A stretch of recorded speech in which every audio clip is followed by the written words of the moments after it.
The rise of Amira Carter. Amira Carter had always been a fighter. Born and raised in a modest neighborhood in Atlanta, she had watched her mother work multiple jobs to keep a roof over their heads. Life had never handed her anything on a silver platter, and from an early age, she learned that if she wanted something, she had to earn it. Her passion for fashion began as a child when she would sit in the living room, sketching designs in a tattered notebook while her mother hummed gospel tunes in the kitchen. She dreamed of seeing women of all sizes, shapes, and backgrounds wearing clothes that made them feel powerful.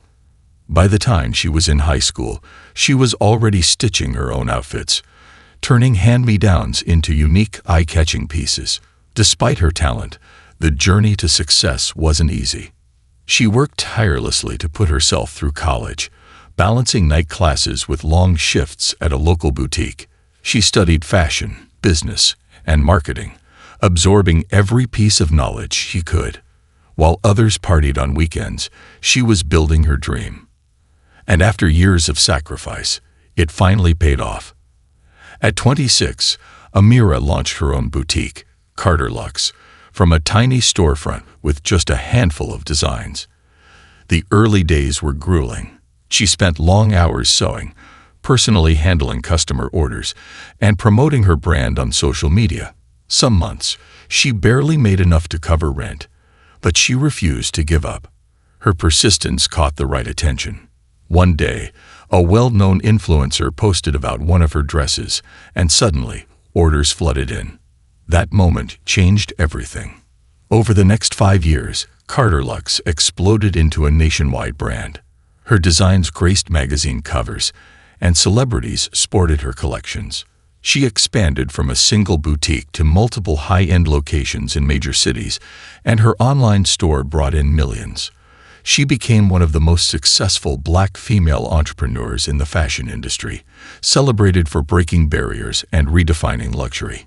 To the world, she had everything. But behind closed doors, her personal life was beginning to unravel. A love that once felt right. Marcus Collins had been there from the beginning.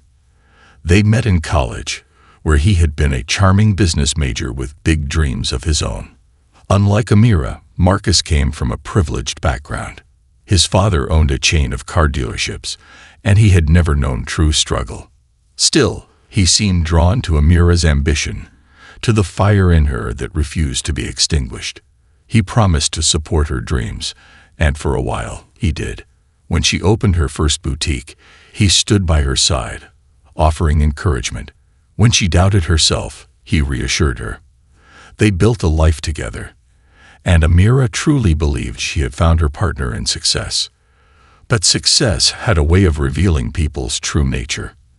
At first, Marcus's resentment was subtle, a passing comment, a shift in body language. "You never have time for us anymore," he would say when she had to take late-night meetings. Or, "I feel like I'm competing with your business." Amira dismissed it as frustration. She tried to reassure him, making time for date nights, planning trips, and even offering to help fund his business ideas. But Marcus never truly followed through on those ideas. While Amira built her empire, he jumped from one failed venture to another, losing money in bad investments. And each time, his resentment grew. He had married a woman who was supposed to need him. Instead, she had become more successful than he ever imagined. The slow burn of betrayal. Amira started noticing the small changes first. Marcus would stay out late without explanation. He was less affectionate, more distant. He spent hours on his phone, quickly locking the screen whenever she walked by. But the biggest red flag, the way he spoke about her success. "You only got this far because people love a good rags to riches story." It stung. Amira had fought tooth and nail for everything she had. But in Marcus's eyes, her achievements weren't about talent or hard work, they were just luck. She ignored the warning signs for too long, convincing herself that their love would survive anything. Until the night that shattered everything. A night that changed everything. It had been a long, exhausting day. Amira had just returned from an international business trip, finalizing deals that would take her company global. She wanted to celebrate with Marcus, to share the excitement with the man she had built a life with. But when she walked into their home, something felt off. The silence was deafening. She moved through the house, her heart pounding. The living room looked different. Some paintings were missing. The hallway was emptier than she remembered. Then she reached their bedroom. The closet doors hung open, half empty. Marcus's belongings were gone. Confused, she ran to her office and opened her laptop, checking their shared bank accounts. Her hands trembled as she stared at the numbers. 0. Everything had been drained. She grabbed her phone and dialed Marcus, straight to voicemail. That's when she saw the envelope on the kitchen counter. With a sinking feeling, she unfolded the note inside. Amira, I deserve more than playing second to your career. You've built something incredible, but I won't be a shadow in your success. I've moved on, with someone who actually values me. Everything we had. It's mine now. Don't try to fight it. I've already made sure of that. Marcus. Her breath caught in her throat. Her husband, the man she trusted, the man she loved, had emptied their accounts, taken everything, and walked away. For another woman. And just when she thought the betrayal couldn't get worse, her phone vibrated. A text from her best friend, Jasmine. Amira, check Instagram, now. With shaking hands, she opened the app. There they were, Marcus and his new mistress, sipping champagne on a yacht, smiling, laughing, living lavishly. With her money, Amira felt something inside her snap. She had spent her whole life fighting to create something of her own. And now, the man she had given her heart to had stolen it all. But what Marcus didn't know, what he couldn't understand, was that she was no stranger to starting over. She had built an empire from nothing once before, and she would do it again. But this time, she would make sure Marcus regretted every last bit of his betrayal. A queen never falls, she rises. Amira sat in the silence of her home, her hands gripping the letter Marcus had left behind.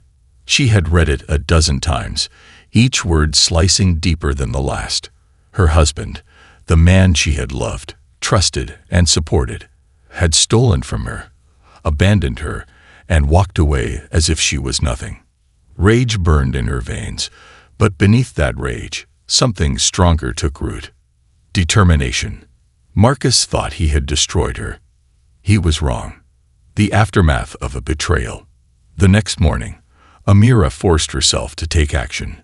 She wasn't the type of woman to drown in sorrow, crying over a man who betrayed her. Not an option.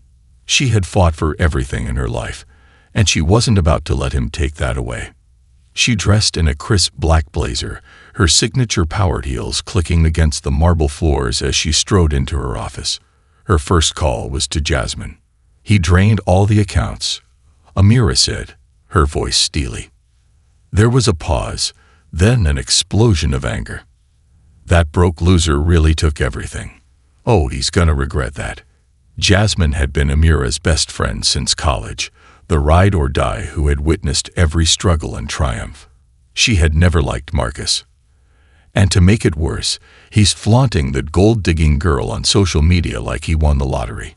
I bet she doesn't even know that she's spending your money, Jasmine added. Amira exhaled sharply. She'll find out soon enough. Because if Marcus thought he had the upper hand, he was about to learn exactly who he had messed with. Assembling the army. Amira's next calls were to her lawyers. Marcus had been smart, or at least he thought he had been. He had moved the money into offshore accounts, carefully covering his tracks. He had legally tied up the businesses they co-owned, making it seem as if he was entitled to everything. But there was one thing he hadn't counted on. Amira was smarter. She had built Carter Lux from the ground up. She knew every loophole, every contract clause, and every legal advantage at her disposal. By the end of the day, her legal team had already found cracks in Marcus's plan. First, he had moved the money too quickly. Some transactions could still be reversed. Second, He had forged Amira's signature on certain transfers, a crime. Third, his name was not on some of the biggest investments she had made. That meant he had no legal claim over them. Amira smiled for the first time in days. Game on. Shattered illusions. 3 days later, Amira was ready for the first strike. She froze the assets that Marcus thought were his.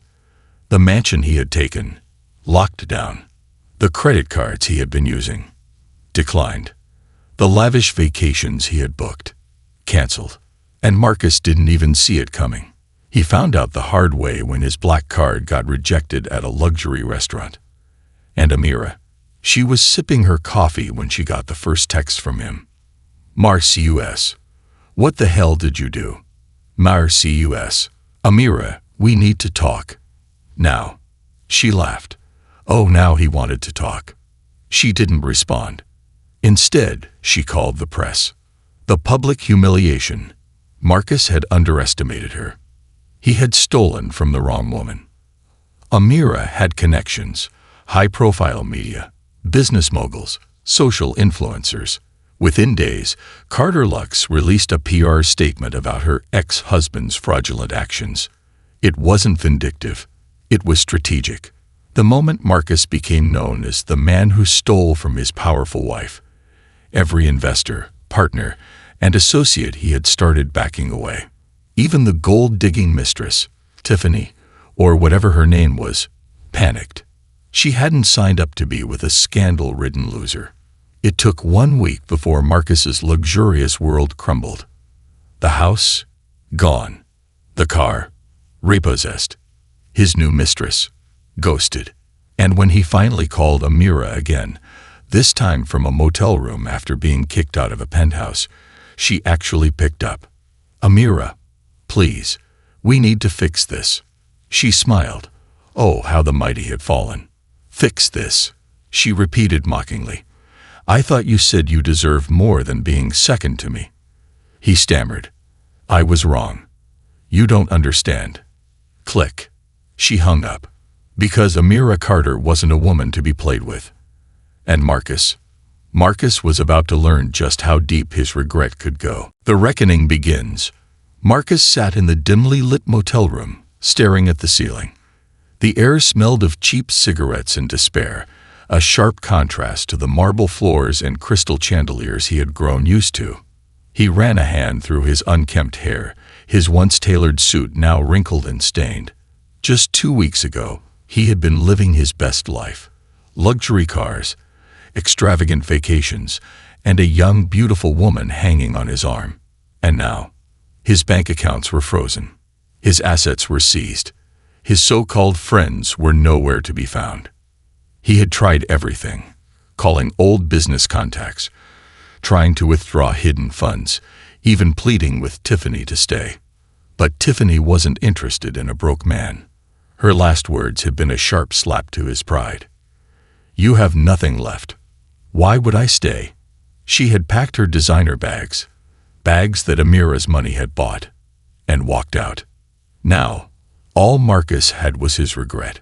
But there was still one person who could help him. Amira. Desperate moves. Marcus had spent the last 2 nights drafting and deleting texts to his ex-wife. How did you apologize for stealing from someone? For humiliating them? For betraying the one person who had always believed in you? But he had no choice. His pride had led him to this hellhole. Only Amira could get him out. So, with shaking hands, he called her. Amira's response.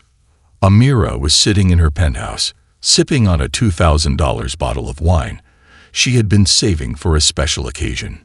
Tonight felt special. Her phone buzzed, Marcus's name flashing across the screen. She let it ring. Twice. Then, on the 3rd call, she answered. Her voice was cool, unreadable. Marcus.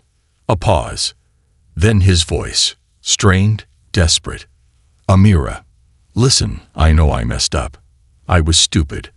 I let greed end. Greed? Amira interrupted, her tone sharp. You stole everything from me, Marcus. Don't reduce it to greed. Silence. She could hear his shaky breathing. I, he stammered. I need help. Amira leaned back in her plush leather chair, swirling the wine in her glass. You need help, she repeated slowly. That's funny. I needed a husband who wouldn't betray me. But I didn't get that, did I? Marcus exhaled heavily. Please, I have nothing left. There it was. Rock bottom. And he expected her to save him. Amira smirked. Marcus, let me ask you something. Anything. Her voice turned icy. Where was this desperation when you were spending my money on another woman? Where was this regret when you emptied our accounts? Silence. She continued. You thought you could take everything from me, but you forgot one thing. Marcus swallowed hard. What? Amira's voice was calm, lethal. I'm the reason you ever had it to begin with. Click. She hung up. And for the first time since he left, Marcus understood what real regret felt like.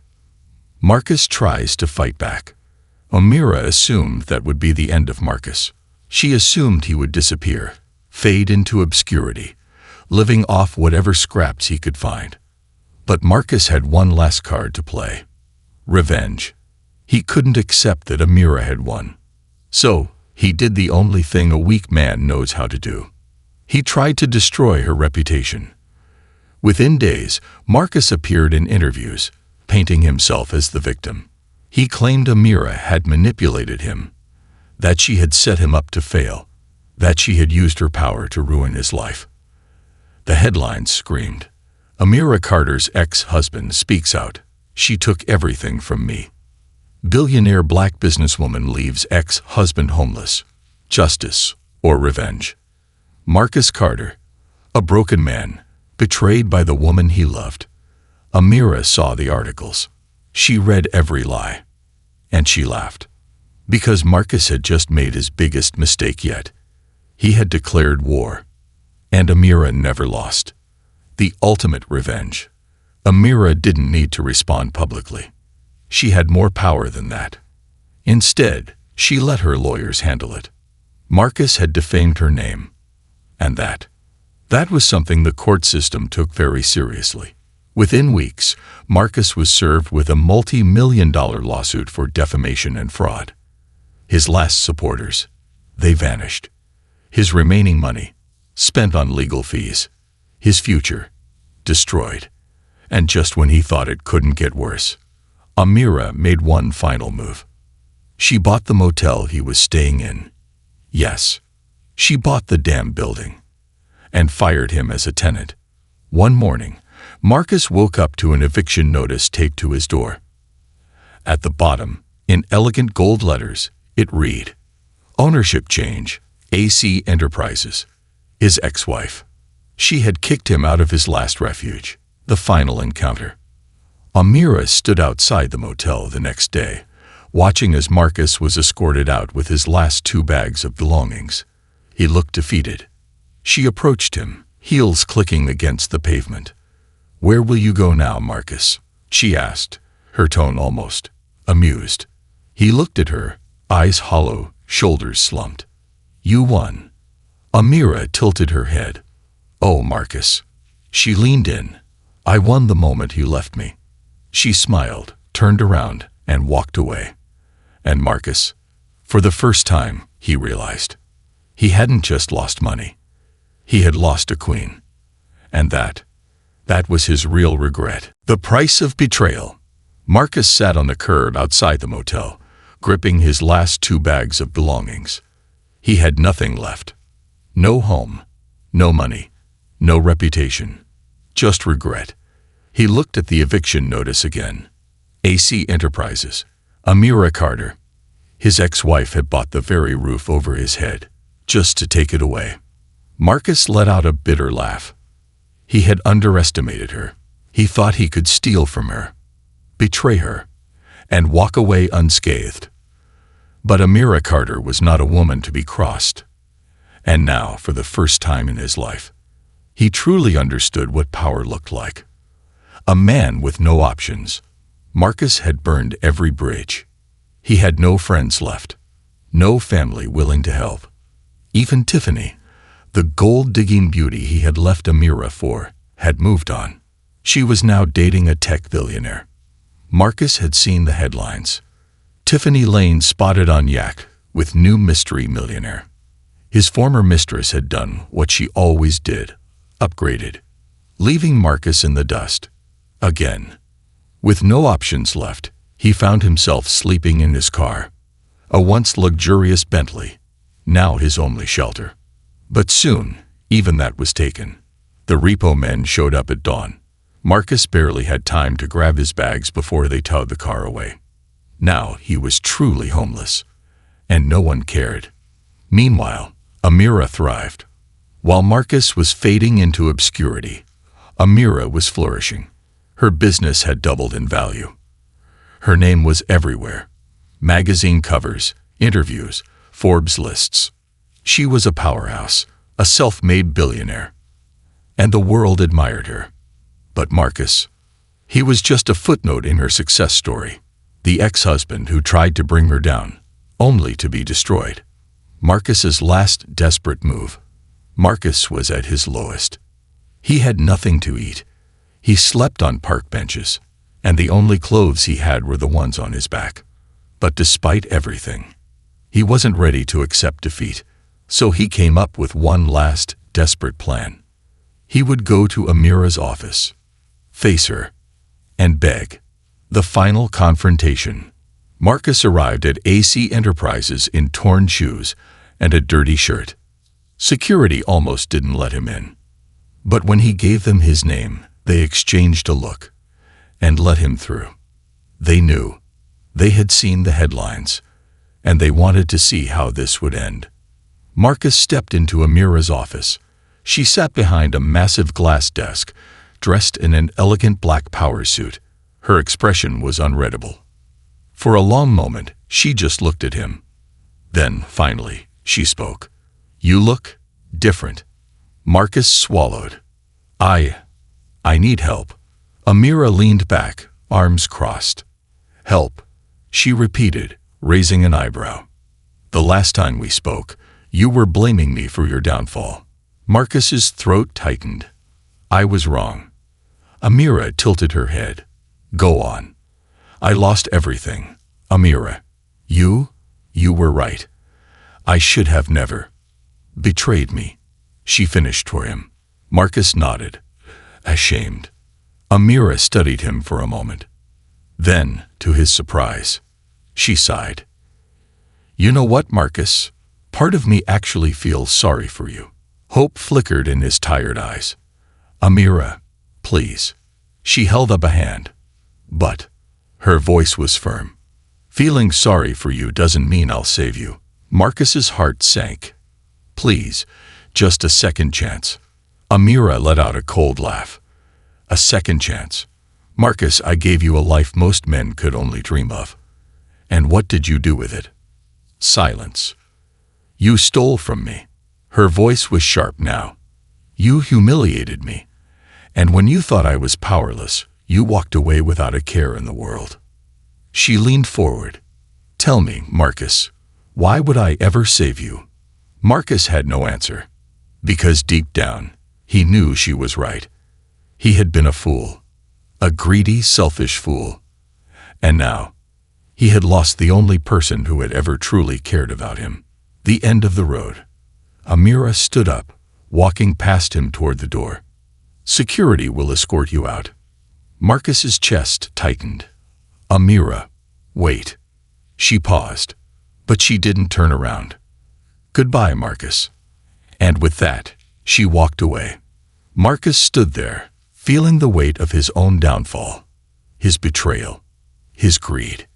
It had all led to this moment. And now, he had nothing. No wife, no wealth, no future, just the cold, crushing reality that he had lost the only person who had ever truly loved him. And that was a pain money could never fix. The weight of regret. Marcus wandered the streets aimlessly, his mind heavy with the echoes of his past mistakes. The conversation with Amira played over and over in his head, her cold yet justified dismissal cutting deeper than he had ever thought possible. He had walked into her office expecting a miracle, a sliver of hope that she might still care enough to help him. Instead, he had been met with the brutal truth. He had burned his last bridge. The world didn't owe him forgiveness, and Amira certainly didn't. The realization settled deep in his chest, pressing against his ribs like an iron weight. He had made his choice when he left her, thinking the grass was greener, thinking he could take what wasn't his and walk away a free man.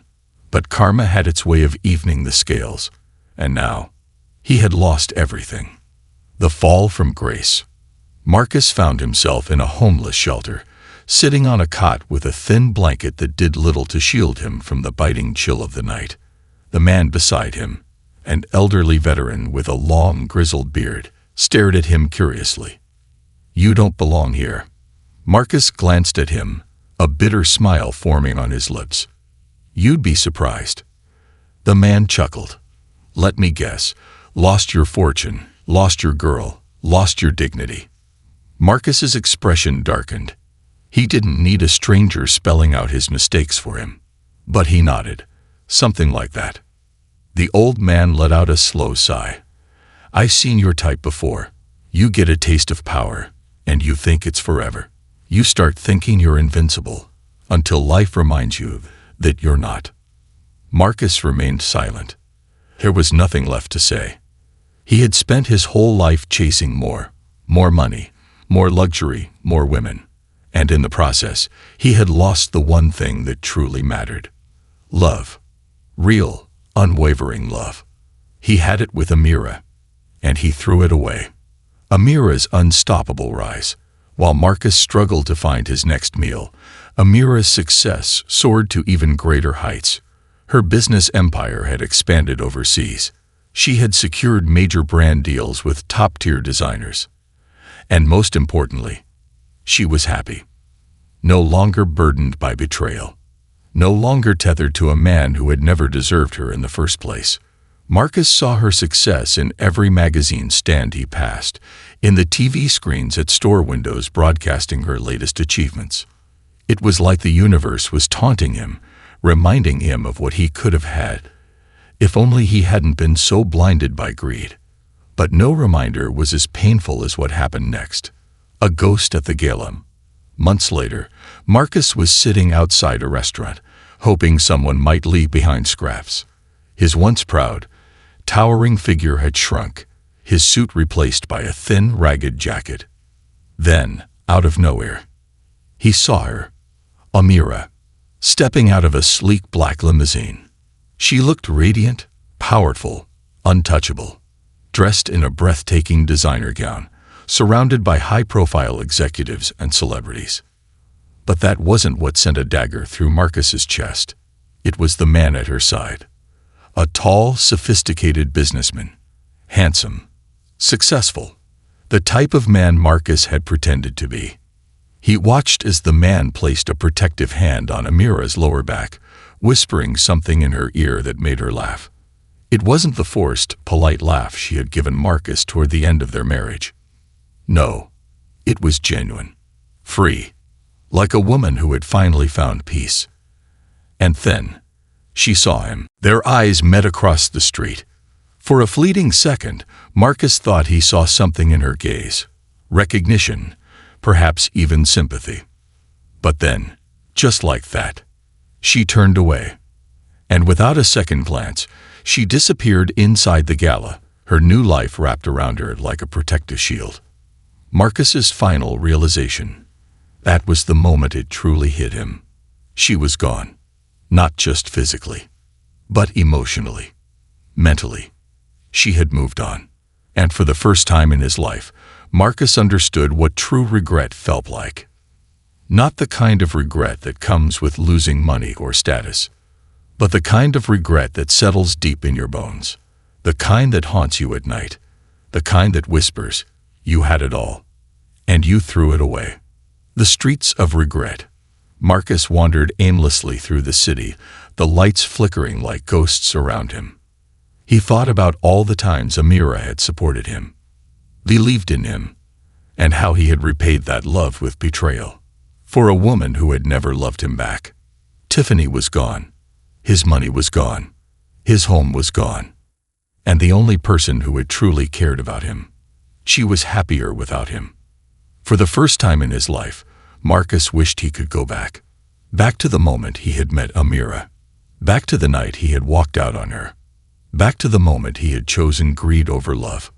But life didn't work like that. There were no second chances. No do-overs. Only the consequences of the choices you made. And Marcus, he would have to live with his. The price of betrayal. The city moved on around him. Cars honked. People laughed. Life continued.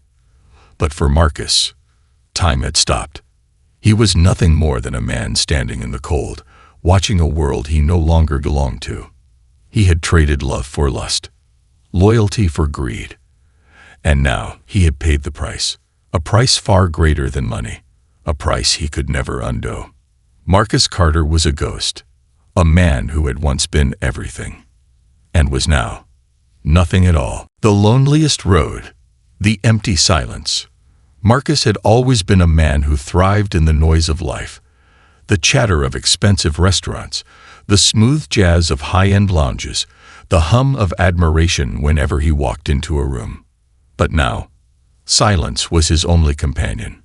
After that fateful night when he saw Amira with another man, something inside him broke completely. It wasn't just regret. It was the soul-crushing realization that he had become irrelevant. He wasn't just broke. He wasn't just homeless. He was forgotten. The world moved on without him, just like Amira had. And that was a pain money could never fix. Rock bottom. For months, Marcus drifted between homeless shelters, park benches, and abandoned buildings. Every morning, he woke up to hunger gnawing at his insides, his once powerful body now frail and weak. Every night, he closed his eyes to regret screaming in his mind. The streets weren't kind to a man like Marcus. He had no survival skills, no ability to navigate life without the safety net of wealth. One night, he stood outside a diner, watching through the window as people ate warm meals, their faces bright with laughter. He remembered when that used to be him, back when he could walk into any place, demand the best table, and tip $100 just to impress his date. But now, he wasn't even welcome inside. His clothes were tattered. His face was unshaven. His hands were covered in the grime of the streets. And the worst part, no one recognized him anymore. To the world, he was just another nameless, broken man. A cruel twist of fate. One particularly cold night, Marcus found himself back in the wealthy neighborhood he once called home. He stood outside the gates of Amira's old house, the house he had stolen from her. But it wasn't his anymore. A new family lived there now. Warm light spilled from the windows, and he could hear the sound of a child's laughter. The sight was too much to bear.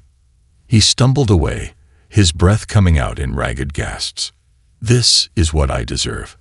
The thought came unbidden, but for the first time, he didn't push it away. I did this to myself. I lost everything. And no one is coming to save me. An unexpected meeting. Marcus was sitting on a park bench one afternoon, shivering from the cold, when a pair of heels clicked on the pavement beside him. He didn't bother looking up. But then, a familiar voice cut through the air like a knife. Marcus? His heart stopped. Slowly, he turned his head, and there she was. Amira. She was standing in front of him, wearing a sleek coat and elegant boots, her presence as powerful as ever. Marcus opened his mouth, but no words came out. What could he even say? The last time he had seen her, she had walked into a gala with another man, looking happier than she had ever been. And now, here she was standing before him, looking down at him with a mixture of shock, pity, and something else he couldn't quite place. Not anger, not hate, but something worse. Indifference. The final conversation. So this is what's become of you, she said, her voice unreadable. Marcus swallowed hard. Amira, I don't The single word stopped him cold. She studied him for a long moment, as if trying to reconcile the man before her with the one she used to know. Then she sighed. "You did this to yourself, Marcus." The words weren't cruel. They were just true. He had nothing to say. What excuse could he possibly give? That Tiffany had played him. That he had been too blind to see what he had in front of him. That he regretted every single choice that led him here. She already knew. She had always known. Finally, she reached into her purse and pulled out a crisp $100 bill. Marcus's stomach twisted. This was Amira, his ex-wife, the woman he had once vowed to love and protect. And now she was offering him money like he was just another beggar on the street. Pride told him to refuse it. But pride was a luxury he could no longer afford. With trembling fingers, he took the bill. "Thank you," he whispered. She nodded but didn't say another word. Then, without looking back, she walked away. And this time, Marcus knew. She was gone for good. The true price of betrayal. As he sat there, staring at the bill in his hands, Marcus realized something painfully obvious. This wasn't just money. This was mercy. Amira owed him nothing. And yet she had still acknowledged his existence. Not because she loved him. Not because she wanted him back. But because she was a good person. Something he had never been. A slow, hollow laugh escaped his lips. All his life, he had chased the wrong things. Money, status, lust, and in the end, it had left him with nothing but regret.